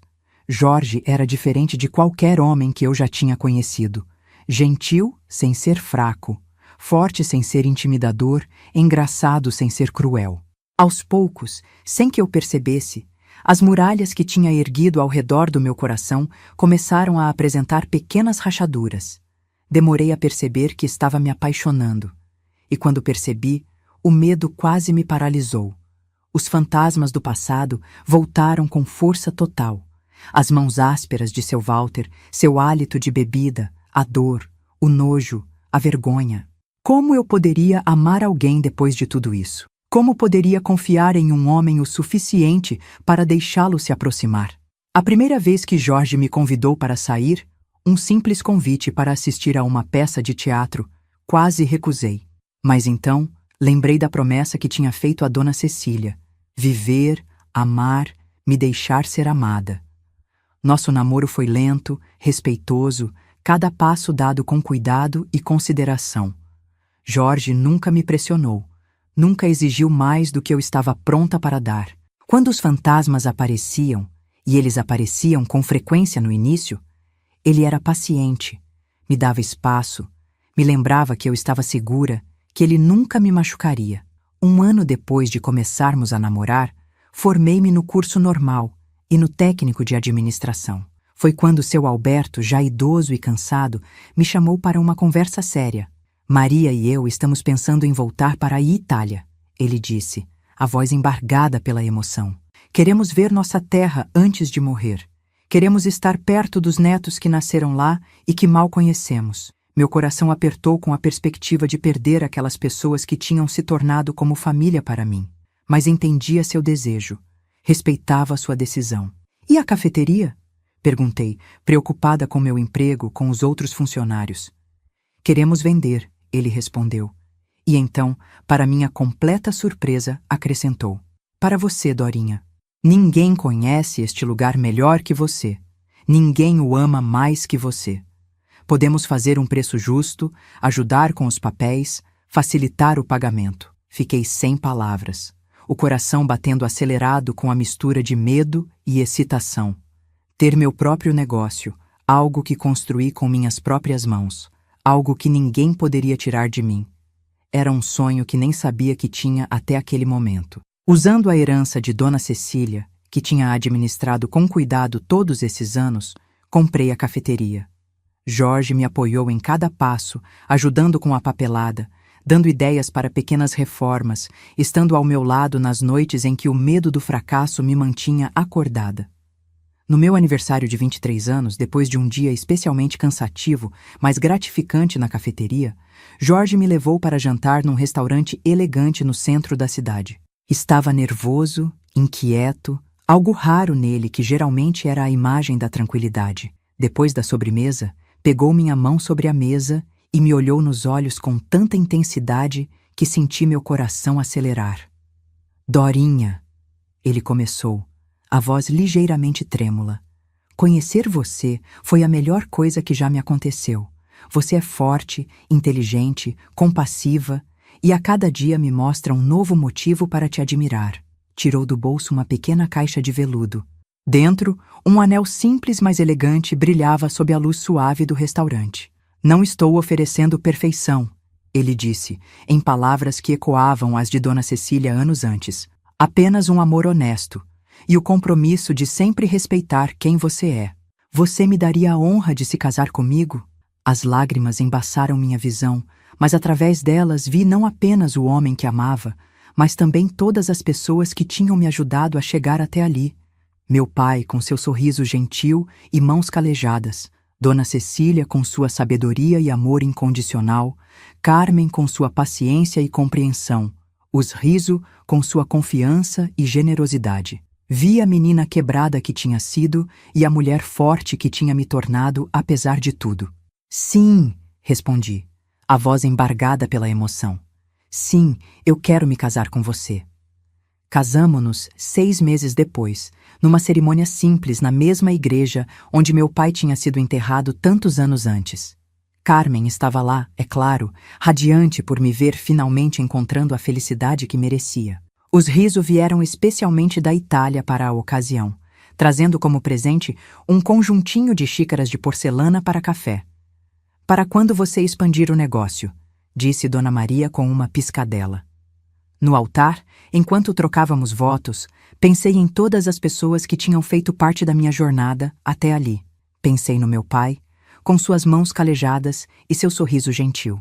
Pensei em Dona Cecília, que me ensinou o que era amor verdadeiro, incondicional. E, surpreendentemente, pensei até mesmo na minha mãe. Não com raiva ou ressentimento, mas com uma espécie de compreensão triste pelo que poderia ter sido e não foi. Nosso primeiro ano de casados foi de adaptação, de aprendizado, de descobertas. Tive que desaprender o medo, tive que aprender a confiar, a me abrir, a ser vulnerável sem esperar ser machucada. Jorge foi meu parceiro nesse processo, paciente e amoroso, me mostrando a cada dia que nem todos os homens eram como seu Walter, que podia haver beleza e alegria na intimidade. Aos 25 anos, contra todas as probabilidades e medos, tive nossa primeira filha, Cecília, em homenagem à mulher que salvou minha vida. Segurar aquele pequeno ser nos braços, sentir seu calor, ver seu rostinho perfeito. Foi como se um círculo se fechasse. Ali estava eu, que tinha sofrido tanto nas mãos de quem deveria me proteger, agora com a sagrada responsabilidade de proteger outra vida. Jurei naquele momento que minha filha nunca conheceria o tipo de dor que eu conheci, que cresceria cercada de amor, de segurança, de alegria, que saberia seu valor, sua força, sua importância no mundo. 2 anos depois, veio Antônio, nosso segundo filho, nomeado em homenagem ao meu pai, e nossa família ficou completa. Jorge era o pai que eu tinha sonhado para meus filhos, presente, carinhoso, firme quando necessário, mas nunca cruel, nunca abusivo. A cafeteria prosperou sob minha administração. Expandi o cardápio, contratei mais funcionários, renovei a decoração para torná-la mais aconchegante e acolhedora. Jorge continuou lecionando, apaixonado pelo que fazia, inspirando gerações de alunos com seu conhecimento e entusiasmo. A vida não foi sempre fácil. Tivemos dificuldades financeiras, problemas de saúde, desafios como qualquer família. Mas enfrentamos tudo juntos, como parceiros, como amigos, como amantes. E em cada obstáculo superado, eu sentia minha força crescer, minha confiança se solidificar. Aos 30 anos, impulsionada pelo desejo de ajudar outras crianças que estavam passando pelo que passei, transformei a cafeteria em um espaço que ia além de servir café e comida. Nas tardes de terça e quinta, depois do horário comercial, abríamos as portas para crianças de um orfanato próximo. Servíamos chocolate quente, contávamos histórias, oferecíamos um ambiente acolhedor onde elas podiam simplesmente ser crianças, sem as pressões e traumas que muitas carregavam. Esse projeto, que começou despretensiosamente, cresceu ao longo dos anos. Voluntários se juntaram a nós, doações começaram a chegar, profissionais ofereceram seus serviços gratuitamente, psicólogos, médicos, professores. Em 1975, com os filhos já crescidos, Cecília com 10 anos e Antônio com 8, e a cafeteria bem estabelecida sob a gerência de funcionários confiáveis, decidi formalizar o que tinha começado como um projeto de coração. Fundei a Casa Cecília, um centro de apoio para crianças vítimas de abuso e negligência. Era um lugar acolhedor, onde oferecíamos não apenas terapia e acompanhamento escolar, mas também amor, compreensão, esperança. No jardim da entrada, plantei as mesmas rosas que meu pai cuidava com tanto carinho. Cada criança que passava por aquelas portas levava um pouco de mim, um pouco do meu pai, um pouco de Dona Cecília, e cada sorriso reconstruído, cada pesadelo superado, cada futuro resgatado era uma vitória não apenas para aquela criança, mas para mim também. Os anos passaram, os filhos cresceram, seguiram seus próprios caminhos. Cecília tornou-se advogada, especializando-se em direitos da infância e juventude. Antônio seguiu o caminho da medicina, tornando-se pediatra, dedicando-se especialmente a crianças que tinham passado por traumas. Jorge e eu envelhecemos juntos, nosso amor amadurecendo como um bom vinho, ganhando profundidade, complexidade, riqueza. A Casa Cecília cresceu, se expandiu, se tornou uma referência no trabalho com crianças traumatizadas. Recebi prêmios, reconhecimentos, convites para falar em congressos e universidades. Mas nada disso se comparava à alegria simples de ver uma criança que chegava quebrada, desconfiada, ferida, gradualmente florescer, encontrar sua voz, recuperar sua capacidade de sonhar. Quando Jorge faleceu, aos 70 anos, vítima de um AVC fulminante, ironicamente, a mesma causa da morte do meu pai tantos anos antes, pensei que não suportaria. A dor era imensa. O vazio deixado por sua ausência parecia impossível de prenhar.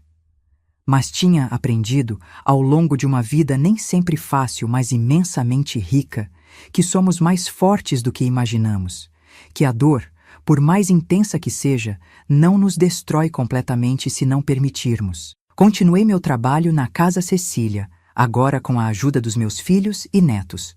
Continuei compartilhando minha história, porque percebi que, ao fazê-lo, dava permissão para outras pessoas compartilharem as suas próprias histórias de dor e superação. E agora, aos 87 anos, olho para trás e vejo não apenas a dor, o sofrimento, as perdas, mas também a resiliência, o amor, as vitórias. Vejo uma vida que, apesar de ter começado nas sombras mais escuras, encontrou seu caminho para a luz. Não carrego mais vergonha, não carrego mais culpa. Carrego cicatrizes, sim. Elas são parte de quem sou, testemunhas do que sobrevivi. Medalhas de uma guerra que quase me destruiu, mas não conseguiu.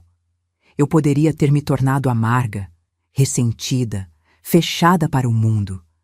Poderia ter permitido que o mal que fizeram comigo definisse quem eu era, quem eu seria. Mas escolhi outro caminho. Escolhi transformar dor em propósito. Escolhi ser para outros o que Dona Cecília foi para mim. Uma luz no fim do túnel, uma mão estendida, uma chance de recomeçar. Hoje, quando olho nos olhos dos meus netos, quando vejo meus bisnetos correndo pelo jardim da casa que Jorge e eu construímos com tanto amor, sinto uma gratidão tão profunda que mal consigo expressar em palavras. Gratidão por ter sobrevivido. Gratidão por ter encontrado pessoas que me ajudaram a reconstruir não apenas minha vida, mas minha capacidade de confiar, de amar, de sonhar. Ainda sonho com minha mãe às vezes. Não com a mulher destruída pela doença mental e pelo ódio que me perseguiu naqueles últimos meses, mas com a mulher que ela poderia ter sido se tivesse recebido ajuda a tempo, se tivesse conseguido vencer seus próprios demônios. Acordo desses sonhos não com medo ou raiva, mas com uma tristeza tranquila pelo que poderia ter sido e não foi. Soube, muitos anos depois, que ela morreu naquele mesmo hospital psiquiátrico onde foi internada, sem nunca ter recebido alta.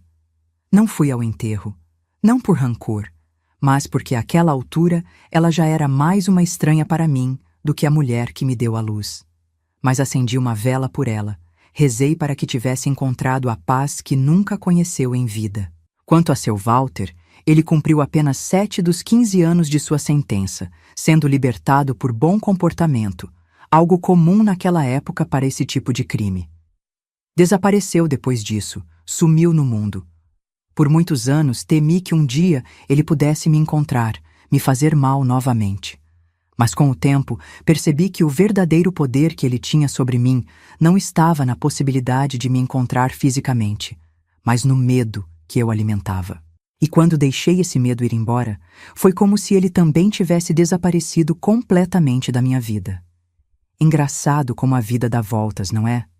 A menina assustada que um dia fugiu por aquelas ruas de terra, sangrando e chorando, sem saber para onde ir, hoje é uma senhora de cabelos brancos, cercada de amor, respeitada na comunidade, com uma família grande e unida, com um legado de esperança e cura para centenas de crianças que passaram pela Casa Cecília ao longo das décadas. Se pudesse dizer algo para aquela menina assustada que eu fui, diria que vai ficar tudo bem, que vai doer e muito por um tempo que vai parecer interminável, que as cicatrizes nunca vão desaparecer completamente, mas que um dia ela vai olhar para trás e ver não apenas a dor, mas também a força, a resiliência, a capacidade incrível do ser humano de se reconstruir mesmo depois das piores devastações. Diria também que ela vai encontrar amor, um amor verdadeiro, respeitoso, gentil. tão diferente da brutalidade que conheceu nas mãos de quem deveria protegê-la. Que vai ter filhos e, através deles, a chance de quebrar o ciclo de abuso, de criar uma nova história para sua família. Que cada vez que abraçar seus filhos, cada vez que os proteger, cada vez que lhes mostrar o que é amor verdadeiro, estará curando não apenas o futuro, mas também seu próprio passado. E talvez o mais importante, diria que um dia ela vai olhar no espelho e não ver mais uma vítima, uma sobrevivente, mas simplesmente uma mulher, completa, valiosa, digna de amor e respeito não apesar de sua história, mas incluindo cada capítulo dela. Cicatrizes que viraram sabedoria. O que aprendi depois de tantos anos carregando esta história? Se tem uma coisa que aprendi em meus 87 anos de vida, é que o sofrimento, por si só, não ensina nada. É o que fazemos com ele que determina se nos destruirá ou nos fortalecerá. É a forma como o encaramos, como o processamos, como o transformamos que faz toda a diferença. Para quem está assistindo esse vídeo e talvez esteja passando por seu próprio vale de sombras, gostaria de compartilhar algumas lições que a vida me ensinou. Não são grandes revelações, não são fórmulas mágicas. São apenas pequenas verdades que fui recolhendo ao longo do caminho, como quem colhe flores silvestres à beira da estrada. Primeira lição: o tempo não cura todas as feridas, mas nos ensina a viver com elas. Há dores que nunca desaparecem completamente, traumas que ficam conosco de uma forma ou de outra pelo resto de nossas vidas. Mas com o tempo, aprendemos a carregar esses fardos de maneira diferente. Eles se tornam mais leves, menos invasivos, menos definidores de quem somos. Segunda lição: perdoar não significa esquecer ou justificar. Durante muito tempo, achei que perdoar minha mãe ou seu Walter significaria de alguma forma diminuir a gravidade do que fizeram, dizer que estava tudo bem quando claramente não estava. Mas com o tempo, entendi que o perdão não era para eles, era para mim. Era soltar o peso do ódio, da raiva, do ressentimento que eu carregava. Não porque eles mereciam, mas porque eu merecia paz. Terceira lição: somos mais fortes do que imaginamos. Quando olho para trás e vejo tudo o que enfrentei, tudo o que sobrevivi, às vezes mal acredito que aquela menina quebrada e assustada e eu somos a mesma pessoa. Todos nós temos dentro de nós uma força que só descobrimos quando somos empurrados para além dos nossos limites, quando não temos escolha, a não ser seguir em frente ou desistir completamente. Quarta lição: nunca subestime o impacto de um ato de bondade. Dona Cecília não tinha nenhuma obrigação de me acolher, de lutar por mim, de me dar um lar e uma chance de recomeçar. Ela fez isso puramente por compaixão, por um senso de humanidade que transcendia qualquer dever ou responsabilidade. E esse único ato de bondade mudou completamente o curso da minha vida.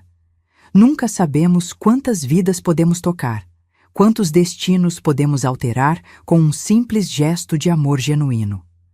Quinta lição: a cura não é um destino, é uma jornada. Não existe um ponto em que podemos dizer: pronto, agora estou curada. A cura acontece em camadas, em ciclos, em espirais que às vezes nos levam de volta a lugares que pensávamos já ter superado.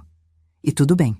Cada volta na espiral nos encontra um pouco mais fortes, um pouco mais sábios, um pouco mais gentis conosco mesmos. Sexta lição: nossa história não nos define, mas nos molda. Por muito tempo tentei fugir do meu passado, fingir que aquela menina abusada não era eu, que aquela história terrível tinha acontecido com outra pessoa.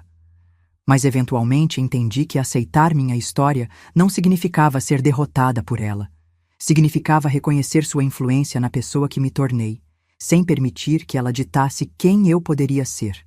Sétima lição: a família não é apenas aquela em que nascemos, mas também aquela que escolhemos e que construímos ao longo da vida. Minha família de sangue me falhou da pior maneira possível. Mas encontrei família em Dona Cecília, em Jorge, nos amigos que fiz ao longo do caminho, nas crianças que ajudei na Casa Cecília. Laços de amor, respeito e cuidado mútuo são muito mais fortes e significativos que meros laços de sangue. Oitava lição: Ajudar outros a curar nos ajuda a curar a nós mesmos. Cada vez que estendia a mão para uma criança que tinha passado por experiências semelhantes às minhas, cada vez que via o medo em seus olhos ser gradualmente substituído por confiança e esperança, uma pequena parte de mim também se curava. Há uma magia poderosa em transformar nossa própria dor em algo que alivia a dor dos outros. 9ª lição.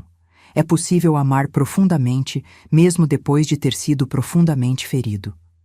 Por muito tempo achei que nunca seria capaz de amar ou ser amada de verdade. Que estava quebrada demais, danificada demais. Mas o amor encontra um jeito.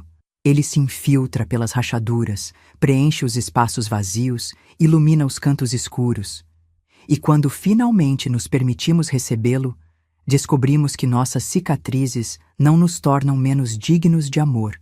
Pelo contrário, elas são parte do mapa que nos trouxe até aqui. 10ª e última lição. Nunca é tarde demais para recomeçar. Cada manhã é uma nova oportunidade, cada respiro, uma nova chance. Enquanto houver vida, há possibilidade de mudança, de crescimento, de transformação. Aos 10 anos, achei que minha vida tinha acabado quando meu pai morreu. Aos 20, quando comecei a trabalhar na cafeteria, achei que tinha finalmente encontrado meu caminho. Aos 30, quando fundei a Casa Cecília, senti que estava cumprindo meu propósito. Aos 60, quando perdi Jorge, achei que nunca mais encontraria alegria.